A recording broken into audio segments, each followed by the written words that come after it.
ठाकुर जी के प्रति भी कभी कभी क्रोध आता है। सबको अधिकार नहीं है क्रोध करने का। क्रोध करने का अधिकार भी उसी को होता है जिसने प्रेम की सीमा पार की हो, जिसने प्रेम अटूट में प्रदान किया हो, वही क्रोध कर सकता है। जाने प्रेम ही ना कियो, महाराज द्वारिकाधीश पे जाके क्रोध करेगो, ऐसा सुदर्शन चक्र घुमाएंगे पीछे। बोले तेने दियो कहा है जो तुम मुंह पे क्रोध कर रहा है। लेकिन जिसने प्रेम प्रस्तुत किया है उसको क्रोध का अधिकार होता है ठाकुर जी के प्रति।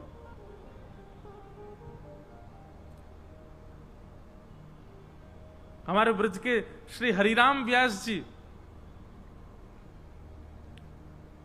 कोई उनको सुंदर रेशमी वस्त्र देकर के गया और कह के गया, बोले आप अपने जुगल किशोर जी की बढ़िया पगड़ी पहनाना। वो ठीक है। अब सुबह सुबह हरिराम व्यास जी जुगल किशोर जी की सेवा करने लगे। सेवा करते जैसे पगड़ी पहनाने लगे तो पाग पहनाते पहनाते जैसे ही पाग कहीं बांधने लगे तो कभी पाग यहां से कपड़ा छोड़ दे, कभी यहां से उतर आवे, कभी वहां से उतर आवे। अब महाराज इतनी देर है गई करते करते कि ठाकुर जी पाग ही नहीं पहन रहे। हरिराम व्यास जी बोले सवेरे ते है गई, इतनी देर है गई, पाग पहने ही नहीं रहे और खड़े भय यहाँ पे मोह बिल्कुल प्रसन्न भाव में केवल भोजन करनो जाने। अरे यूं नहीं कि बेचारो एक सेवक इतनी देर तक लग रहा है तो पाग को आराम से पहन ले, नाटक करना है इनको। तो अधूरी पाग ही छोड़ गए, वो खड़े रहो ऐसे ना पहना रहो मैं। हाँ सवेरे ते है गई, पाग ही नहीं पहनने और अधूरी पाग पहना करके लटक रहो महाराज रेशमी वस्त्र। ऐसे ही जुगल किशोर जी छोड़ दिया और श्रृंगार ही नहीं किया, आगे चले गए वहां से रूट करके। गुस्सा कर रहे हैं ठाकुर जी पे। बाहर निकल के आके बैठे, अपने ग्रंथ आदि सब पढ़ने लगे, कुछ कर रहे थे। इतने में दर्शनार्थी आए। दर्शनार्थी ने जैसे जुगल किशोर जी के दर्शन किए, बाहर आकर के बोले व्यास जी आज तो बहुत जोर की पाग पहनी है ठाकुर जी ने। हरिराम व्यास जी ने डंडा उठाया, बोले टोंट मार रो दिखे, मैं तो पाग ही ना पहनाई ठाकुर जी आज। अरे नहीं नहीं, मैं आनंद ना ले रो, वास्तव में आज आपकी रोज की पाग की बलैया, लेकिन आज की तो भैया बलिहारी है, ऐसी सुंदर पाग पहनी है ठाकुर जी ने आज। और वो तो बोल के चलो गए। हरिराम व्यास जी बोले मैं तो अधूरी छोड़े आयो। भीतर जाकर के देखे तो आज वास्तव में श्री जुगल किशोर जी ने ऐसी अद्भुत पाग धारण करी। श्री हरिराम व्यास जी तो गुस्सा करके छोड़ गए, ठाकुर जी ने अपने निज कर सो ही आज पाग बांधी है। कहीं कहीं ऐसी लीला बतामें कि हरिराम व्यास जी तो अधूरी छोड़ गए, श्री जी आई और किशोरी जी आकर के ठाकुर जी की पाग पहना करके गई। तो ये बात जाने अपने लाल जी से बहुत प्रेम किया होगा ना, बाकू क्रोध करने को अधिकार है। और जाने कभी प्रेम प्रदत्त नहीं कियो, वाकू क्रोध को कोई अधिकार नहीं है। वो ठाकुर जी से कोई बात नहीं कह सकता। हमारे श्री गोविंद दास जी, गोविंद स्वामी ठाकुर जी के संग में खेलते थे इसी कलिकाल में, श्री गोवर्धन पर्वत पर। श्री गिरिराज जी में गोविंद दास जी के साथ में ठाकुर जी खेलते थे। एक दिन ठाकुर जी बोले आज हम वो खेलेंगे। बोले कहा खेलेंगे? बोले छुपम छुपाई खेलेंगे। जब श्रीनाथ जी नाथ द्वार में जो विराजते, वे जब गोवर्धन में विराजते थे, बड़ी लीला करी ठाकुर जी ने यहां पर। हमारे ब्रजमंडल में सबसे ज्यादा प्रत्यक्ष कलिकाल में लीला करने वाले अगर कोई ठाकुर जी हैं, श्रीनाथ जी, बहुत लीला करी। सो दोपहर में राजभोग के बाद मंदिर बंद हो जाता है, ठाकुर जी सब गोविंदास आदि के संग में निकल जाते गिरिराज जी पर। अच्छा, गोवर्धन के लोगों को नहीं पता होता था कि ठाकुर जी लीला करते हैं, केवल कुछ गिने चुने लोगों को ही दिखते थे ठाकुर जी की लीला। तो गोविंदास आदि कुछ सखाओं से ठाकुर जी बोले चल भैया आज छुपन छुपाई खेलेंगे। तो पहले बारी कौन की आएगी? गोविंदास ठाकुर जी बोले ए गोविंदा तू गिनती कर, हम सबरे छुपेंगे और जाकू पहले ढूंढेगो फिर वो गिनती करेगो। गोविंदास जी बोले ठीक है। अब गोविंदास जी गिनती कर रहे हैं 1 2 3 4 5 6 7 8। अब सब दौड़ रहे हैं गिरिराज जी में, कोई पेड़ के पीछे छुप गए हो, कोई गुफान में घुस गए हो, कोई नीचे चलो गए हो, कोई कहीं भाज गए हो। ठाकुर जी एक वृक्ष के ऊपर चढ़ गए, स्वयं प्रत्यक्ष श्रीनाथ जी, और मां छुप करके बैठे हैं। बोले गोविंदास दूर तो आवे को। लेकिन गोविंदास जी बड़े चतुर हैं, बहुत ध्यानपूर्वक सुनियो। गोविंदास जी बोले ठाकुर जी ने ऐसा महाराज गुलाब को इत्र लगाया हो, पूरे अंग ते जहां जहां छुपते गए वहीं वहीं तक गुलाब की खुशबू आ रही है। तो गोविंदास जी तो ऐसे सूंगे, अच्छा इतते आ रही है, सो वहां की ओर चलते। और फिर ठाकुर जी जहां भी चरण रखें, ठाकुर जी की चरण से वो गिरिराज जी की पर्वत श्रृंखला, वो स्थान बिल्कुल मक्खन जैसा हो जाए। तो वैसे ही चरणन को देखते हुए चले गए। ठाकुर जी जहां भी छू करके निकले वृक्षन को, वहां चंदन की सी एक आकृति प्रकट है जाए। भगवान को ढूंढना कोई मुश्किल नहीं। गोविंदास जी तो छटपट गए और नीचे पेड़ के जाके खड़े हो गए। जय हो लाल जी, ढूंढ लिए मैंने।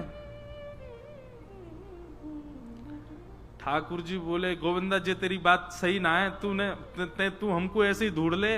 अरे कहा बताएं, एक तो हमारे चरणन में इतनो महावर लगाते हैं गुसाई जी, ऊपर तो इतनो इत्र लगाते हैं पूरे अंग पे, और दूसरे हमारे हाथ कहीं भी स्पर्श करें वहीं से सुगंधी आ जाए, और ये सुगंधी देख देख के तू मेरे पीछे पीछे आ जाए, जो तेरी अच्छी बात ना है गोविंदा। गोविंदास बोले जय जय, अब तो आप पकड़े गए, अब आप जाओ गिनती करो, हम छुपेंगे। ठाकुर जी बोले मोह ढूंढना तो बड़ो आसान है, पर मैं यह कैसे ढूंढूंगा जे कहीं छुप गया तो।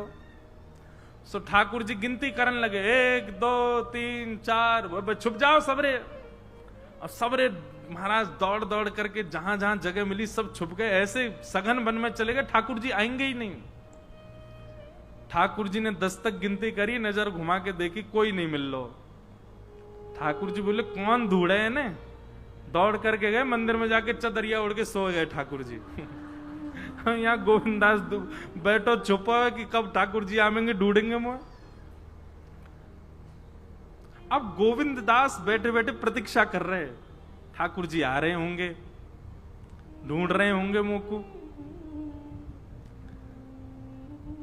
नेक देर बीत गई, महाराज सांझ सी हेन लगी, सूरज नेक नेक ढल तो जा रहा है।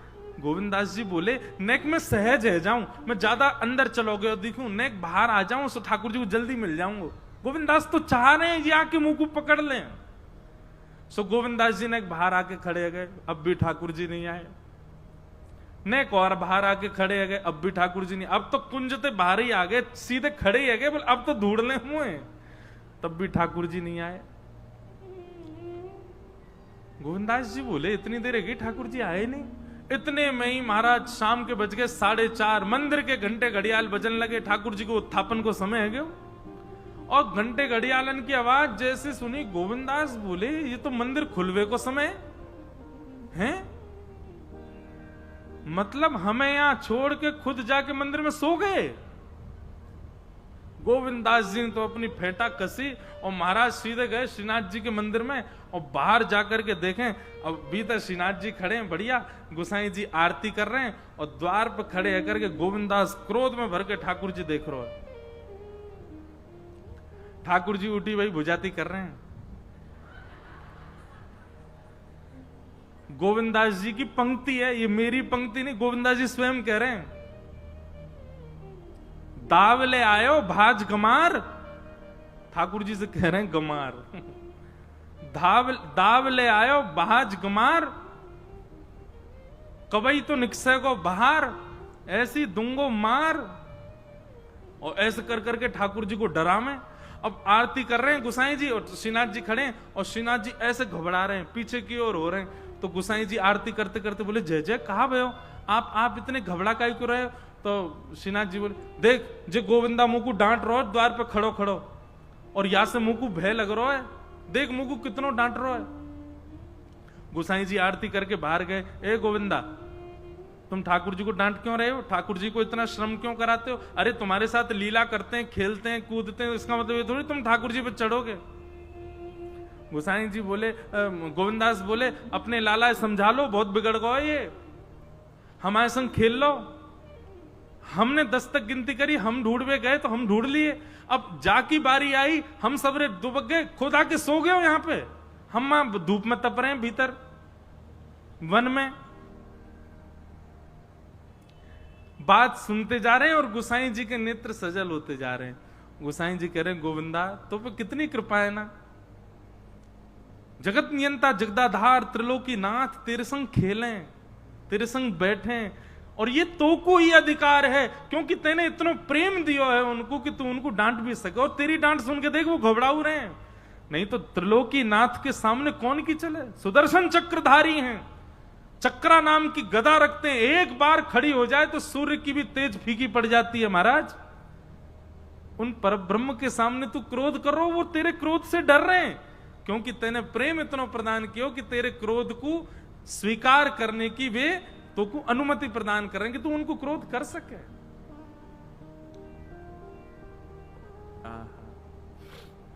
तो भैया क्रोध संसार में है तो दोष है, और यदि अपने ठाकुर जी की खूब रज रज के सेवा करिए तो कभी कभी क्रोध, बनावटी क्रोध मत करियो, असलियत में आवेगो काउ देना।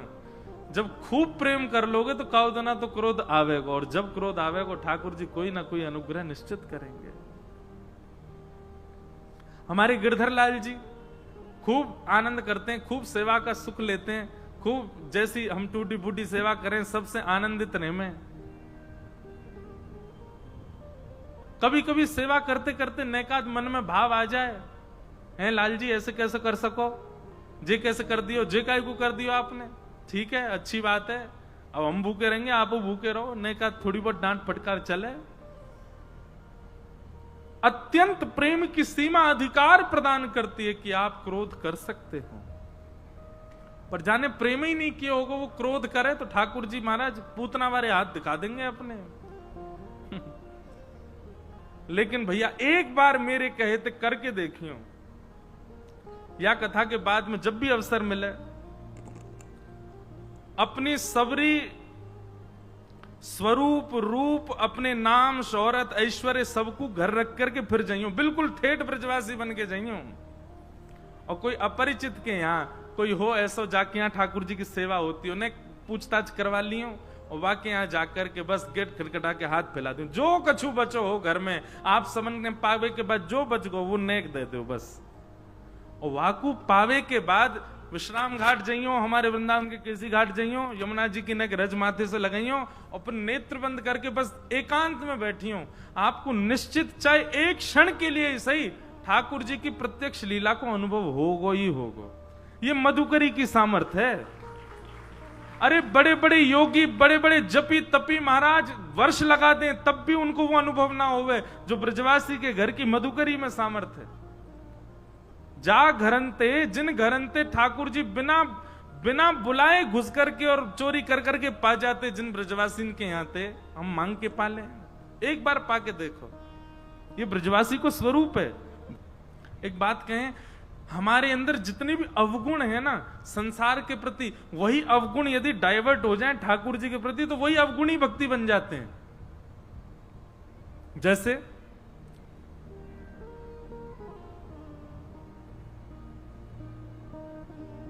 संसार में काम है तो वो पाप है, लेकिन ठाकुर जी की प्राप्ति के काम का मतलब वासना ही मत समझिएगा। काम का मतलब कामना, मिलन की कामना, देखने की कामना, दर्शन की कामना। लेकिन सर्वश्रेष्ठ भक्ति कौन सी होती है? मधु धारावत। मधु यानी कि शहद।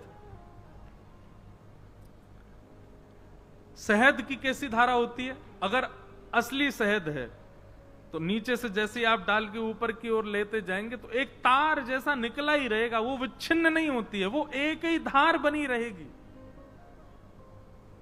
भक्ति कैसी होनी चाहिए? मधु धारावत। और मधु धारावत भक्ति कैसे बने? बोले मधु के समान बन जाओ तो मधु धारावत हो जाओगे। अब मधु के गुण क्या हैं? शहद के गुण क्या हैं? बहुत ध्यान से सुनिएगा।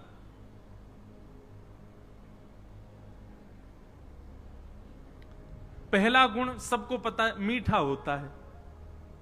सरस रहो, मीठे हो जाओ, सबके प्रति सहजता, सबके प्रति सरलता, एक बात आपको हम स्पष्ट रूप से कह दें, आपका सबके प्रति व्यवहार जैसा होता है ना, उससे भी आपकी भक्ति पुष्ट होती है। अगर आप सबके प्रति क्रूर हो, सबके प्रति क्रोध करते हो, तो निश्चित है आपकी भक्ति जो है वो विच्छिन्न भक्ति है। लेकिन आपका स्वभाव, आपका विचार, आपकी बोली चाली, उसमें ही सरसता का अनुभव है, तो निश्चित है आपकी भक्ति भी न विच्छिन्न होने वाली भक्ति, अच्छी भक्ति है। वो बात अलग है कि दिखावा कर रहे हो, दिखावा नहीं। कमरे के भीतर, कमरे के बाहर, सब जगह एक जैसा ही स्वभाव है, सरल, शीतल, सौम्य। आज मैं सुबह एक भाव पढ़ रहा था भागवत जी में, बहुत ध्यानपूर्वक सुनना।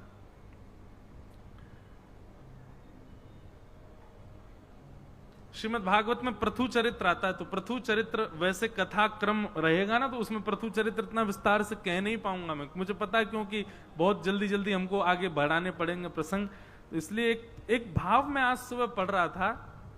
तो प्रथु चरित्र में एक भाव आता है, सुदामा जी को धनवान किसने बनाया? सुदामा जी पहले तो निर्धन थे, लेकिन बाद में उनको धनवान किसने किया? भगवान ने किया, द्वारिकाधीश ने किया। पांडवों को उनके हस्तिनापुर से दूर भगा दिया गया था, युद्ध करवा करके पुनः हस्तिनापुर किसने दिलवाया? इंद्रप्रस्थ किसने दिलवाया? ठाकुर जी ने दिलवाया। विभीषण को लात मार के भगा दिया था रावण ने, पर विभीषण को पुनः लंका का राजा किसने बनाया? ठाकुर जी ने बनाया। सब लोगों का एक ही उत्तर है ना, और यही उत्तर गलत है, यही उत्तर गलत है। आज बहुत सुंदर एक भाव प्रथु चरित्र में श्री प्रथु महाराज कहते हैं कि कोई भी व्यक्ति अपने जीवन में योग्यता प्राप्त कर रहा है तो उसके पीछे जो कारण होते हैं, और योग्यता में यहां पर संपत्ति को लिया गया,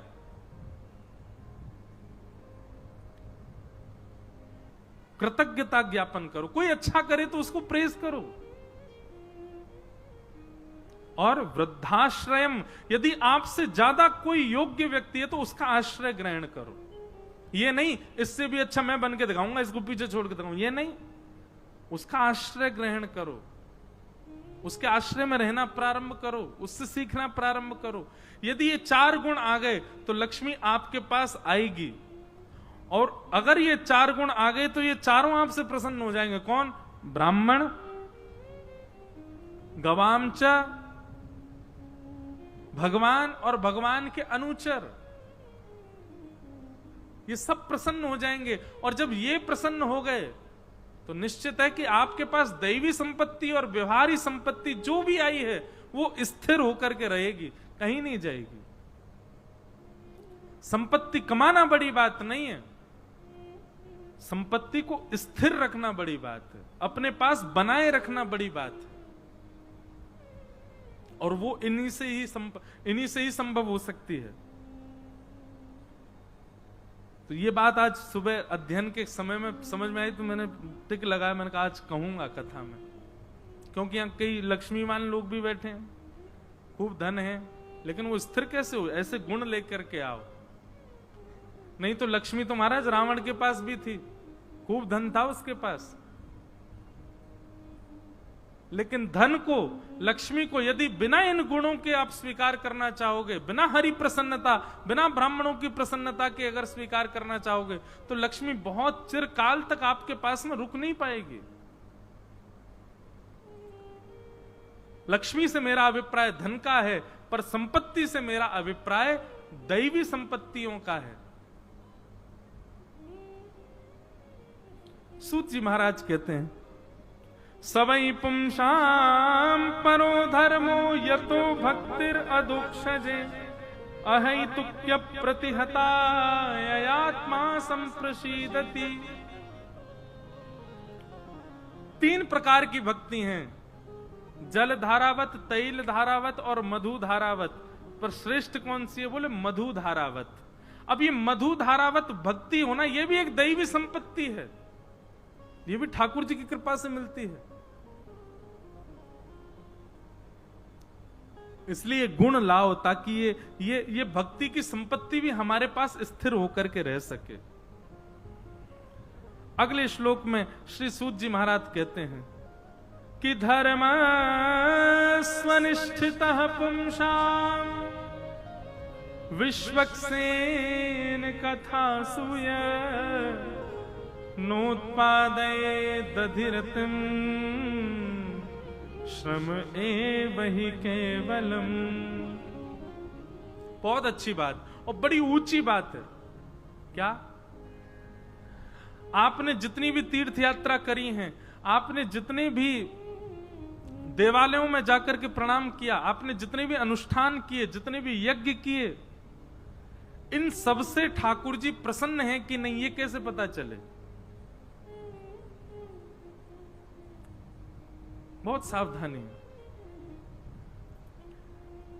आपके किए गए समस्त यज्ञ, समस्त जप, समस्त तप, समस्त तीर्थ यात्राओं से ठाकुर जी प्रसन्न है कि नहीं, कैसे पता चले? जगन्नाथपुरी गए, अब जगन्नाथ भगवान प्रसन्न है कि नहीं कैसे पता चले?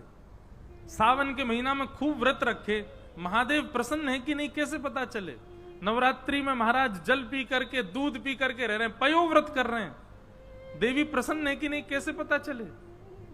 तब यहां पर श्री सूत जी महाराज कहते हैं, अब देखो बहुत ध्यान से सुनना, सूत जी कहते हैं कि आपके द्वारा किए गए समस्त धर्म, अनुष्ठान, व्रत, नियम सबसे ठाकुर जी प्रसन्न है कि नहीं, इसको पता करना हो तो इसका एक ही तरीका है। बोले क्या? कि नोत्पादये दधिरतिम श्रम एव हि केवलम धर्म स्वनिष्ठितः पुंसाम विश्वक्सेन कथासूयः। कहीं सत्संग चल रहा हो, कहीं प्रवचन हो रहा हो, कहीं कथा हो रही हो, वहां जाकर के बैठो और वहां आपका खूब मन लग रहा हो, खूब आनंद आ रहा हो, महाराज घड़ी देखते ही पता चले 7 बज गए, अरे इतनी जल्दी 7 बज गए, अरे अब तो कथा विश्राम हो जाएगी, कल तक की प्रतीक्षा करनी पड़ेगी, ऐसी भावना मन में आने लग जाए, मन में बार बार ये लगे कि अब कथा विश्राम क्यों हो रही है, ये 7 दिन की कथा थी, 2 दिन तो पूरे हो ही गए, अब तो केवल 5 ही दिन बचे हैं, अब तो 4 ही दिन बचे हैं, ओहो अब तो 1 ही दिन बचा है महाराज। ऐसी स्थिति, कथा के प्रति व्याकुलता का अनुभव होने लग जाए तो समझ जाओ आपकी तीर्थ यात्रा, व्रत, अनुष्ठान, यज्ञ, जो भी कुछ आपने किया सबसे ठाकुर जी प्रसन्न है, तभी कथा में रति हो रही है। कथा की रति इस बात का प्रमाण है। और यूं लग रही है 7 बज गए, अब काय कर रहे हैं, कथा पूरी कर दें, अब जल्दी करें, चाय वाय पिए बढ़िया, अभी तो वो भी होने वाली, भजन संध्या भी होने वाली रात में, उसमें भी बैठना पड़ेगा। ऐसी भावना यदि चित्त में आ रही है तो फिर अब जगन्नाथपुरी वगैरह जितनी आप गए थे सब कट्टस कर दो, सब फेल हो गए आपके, कोई आपके व्रत, अनुष्ठान, नियम कुछ स्वीकार नहीं किए ठाकुर जी ने। लेकिन कथा में ऐसी रुचि बढ़ रही है कि अब आनंद आ रहा है, सुख मिल रहा है, मन कर रहा है कि नहीं और सुने, और भाव आवे। अरे महाराज जी इस भाव से भी पता चलता है, कई लोग बोलते हैं पैरों में दर्द होता है नीचे बैठने में, आप ध्यान पूर्वक कथा सुनो, चित्त लगा के कथा सुनो, 4 घंटा कब निकल जाएंगे पता ही नहीं चलेगी। मन बुद्धि की स्थिति जहां होती है, तन वैसी प्रक्रिया करता है। कई बार आप आनंद भर करके जब कथा श्रवण करते हैं तो कई बार घंटों का नहीं पता चलता कि कितना समय निकल गया। और जिस समय ऐसी स्थिति कथा में होने लग जाए कि बस अब सुख मिल गया, आनंद आ गया, महाराज बस यही रस चाहिए, यही भाव चाहिए, यही सुख चाहिए, समझ जाओ बस ठाकुर जी प्रसन्न है। आपके द्वारा अर्पित की गई एक तुलसी भी ठाकुर जी स्वीकार करते हैं, तभी कथा में रुचि बढ़ रही है। आप कहोगे हमारी रुचि बढ़ाने के लिए जबरदस्ती बोल रहे हैं, महाराज जी नहीं, ठाकुर जी के जितने प्रिय हैं सबकी लिस्ट बनाओ, सबको कथा से प्रेम होगा ही होगा। प्रभु चरित्र सुनवे को रसिया, राम लखन सीता मन बसिया। प्रभु चरित्र सुनवे के रसिया कौन है? श्री हनुमान जी महाराज। रुक्मणी जी भगवान की पत्नी, श्रुत्वा गुणान भुवन सुंदर्शन मताम ते, रुक्मणी जी अपने पत्र में कहती है मैंने आपको सुना है केवल, और जब से आपको सुना है तब से आपको अपना पति मान लिया है। कथा श्रवण के प्रति रुचि। ध्रुव जी महाराज, ध्रुव जी की स्तुति प्रारंभ होगी। ध्रुव जी महाराज क्या कहते हैं भगवान से? ये कहते हैं भक्ति मोह प्रवहताम त्वयि में प्रसंगो भूयाद अनंत महताम ममलाशयानाम ये नांज सौल वण मुरु व्यसनम भवाब्धिम निश्चय भवत गुण कथाम मृतपान मत्त। आपकी कथा सुनने का मैं व्यसनी हो जाऊं नाथ, ऐसी कृपा करो। प्रहलाद जी महाराज, भक्तिमती मीराबाई, गोस्वामी तुलसीदास, देवादिदेव महादेव शंकर भगवान, सबको कथा से प्रेम है। अरे हनुमान जी को तो इतना प्रेम है, कथा आती है कि जब प्रभु श्री राम अपनी लीला पूरी करके साकेत जाने लगे तो जितने अयोध्यावासी थे उतने विमान आए और सबको विमान में बैठा बैठा करके राम जी लेकर के जा रहे थे। सब जब बैठ गए तब हनुमान जी राम जी के विमान से उतर करके प्रणाम करने लगे। राम जी बोले क्या बात है, जल्दी बैठो चलें साकेत। हनुमान जी बोले भगवान आप जाओ, आप विराजो साकेत में। राम जी बोले आप तो हमारे वगैरह एक क्षण नहीं रहते, एक क्षण भी हमारे दर्शन के बिना रह नहीं सकते, और अब हम साकेत जा रहे हैं तो आप कह रहे हो कि आप पृथ्वी पे ही रहोगे, क्यों? हनुमान जी महाराज कहते हैं बोले भगवान साकेत में कथा होती है? राम जी बोले नहीं, कथा वहां होती है जहां हमारा प्रत्यक्ष दर्शन नहीं है। जहां पर प्रत्यक्ष चलते फिरते हमारी दर्शन की सुविधा नहीं, वहां कथा होती है। साकेत में तो हम खुद ही बैठे हैं, वहां कथा क्या सुनोगे? हनुमान जी बोले तो फिर आप जाओ साकेत, हम यहीं रहेंगे पृथ्वी पर ही। राम जी बोले क्यों, हमारा प्रत्यक्ष दर्शन तुमको प्रिय नहीं? हनुमान जी कहते हैं बोले भगवान जब आप प्रत्यक्ष सामने होते हो ना तो केवल दो नेत्रों को दिखाई देते हो, पर जब कथा होती है ना तो नेत्र तो बंद हो जाते हैं और आप रोम रोम को अनुभव होते हो। दो नेत्रों से दिखना और रोम रोम को अनुभव होना, दोनों में बहुत अंतर है नाथ। हमको दो नेत्रों से नहीं देखना, हम तो चाहते हैं रोम रोम हूं मैं तो श्रवण मई रे, कृष्ण नाम जबते श्रवण सुनो री आली, भूली री भवन में तो बावरी भई रे। नाथ आप तो विराजो साकेत में। हनुमान जी क्यों चिरंजीवी हैं? हनुमान जी क्यों हैं पृथ्वी पर? केवल कथा सुनने के लिए। एक व्यास जी कथा कर रहे थे और कथा करते करते बोले ये बात प्रमाण देती है कि हनुमान जी सारी कथाओं में आते हैं, यहां भी आए होंगे, और हम कोई अपनी प्रशंसा के रूप में नहीं कह रहे, पर हमारी एक कथा हुई थी बंगाल में, वहां की कथा में तो हमको भी अनुभव हुआ और जो यजमान थे उनको भी अनुभव हुआ कि हनुमान जी आए थे। एक बाबा बैठते थे ऐसे कथा के बाहर, पंडाल के बाहर, कंबल ओढ़ करके, बड़ा अजीब सा उनका रूप तो किसी ने देखा ही नहीं। कथा प्रारंभ में कब आ जाते, बाहर गार्ड लगे थे, पीछे सब लोग एंट्री डोर पर, सब किसी को नहीं पता वो अंदर कब आते थे, और कथा होने के बाद वो जाते कब थे ये भी किसी ने नहीं देखा। तो मैं हनुमान जी की बात ही कथा में बता रहा था कि वो हर कथा में आते हैं, तो यही बात यजमान परिवार का एक बालक सुन रहा था और वो 3 दिन से नोट कर रहा था कि वो बाबा बाहर आते हैं। मुझे भी जब मैं निकल के जाता तो मुझे भी थोड़े दिखते थे, दूर एक कंबल ओढ़े एक बाबा खड़ा रहता है। तो जैसे ही मैंने ये बात कथा में की कि हनुमान जी निश्चित आते हैं, तो वो अपना कैमरा ऑन करके गया उनका फोटो खींचने के लिए, बोले महाराज जी को दिखाऊंगा। और उसने कैमरा से फोटो खींचा तो कमर के भाव से कंबल ओढ़ रखा था दिखा, और वो खींच करके अंदर आया और उसने अपने पिताजी को दिखाया, बोले महाराज जी अभी कथा में कह रहे हैं ना कि हनुमान जी कथा में आते, देखो मैं ये मुझे लगता है हनुमान जी हैं। तो उसके पिताजी बोले चल मेरे साथ चल। दोनों जैसे ही बाहर गए तो वो वहां से अंतर ध्यान थे ही नहीं वहां पे। खूब ढूंढा, बाहर जा जा करके ढूंढा, इतनी गति नहीं थी कि वो इतनी जल्दी चले जाएं। जब शाम को मुझे बताया तो उसके हाथ पैर कांप रहे थे। जब उसने रूप स्वरूप दिखाया तो मुझे भी अनुभव हुआ कि नहीं, ये हनुमान जी थे। और भैया अब के आमे तो इनको छेड़ना नहीं, सुन नहीं देना। हनुमान जी निश्चित आते हैं, रूप बदल बदल करके आते हैं। चाहे एक क्षण के लिए ही हाजिरी लगाए, कथा में हनुमान जी का नित्य आगमन होता ही है।